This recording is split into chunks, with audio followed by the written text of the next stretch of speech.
S'acaba el 2015 i aquesta nit donem la benvinguda a l'any nou, de manera que hem volgut sortir al carrer a preguntar a la gent de Premià de Dalt com ho celebrarà.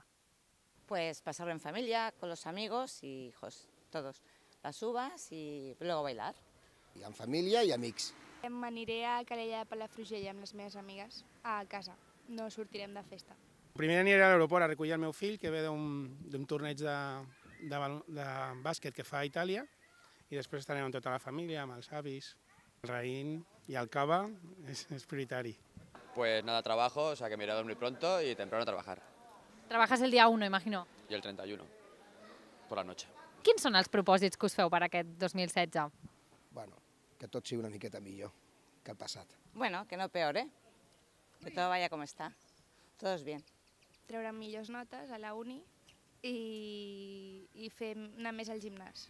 Bueno, lo de sempre, al gimnàs, perdre pes i cuidar-se una mica. Com podem veure, la majoria de gent es decanta per celebrar el cap d'any a casa en família. Això sí, el que no hi pot faltar mai és el raïm i el cava.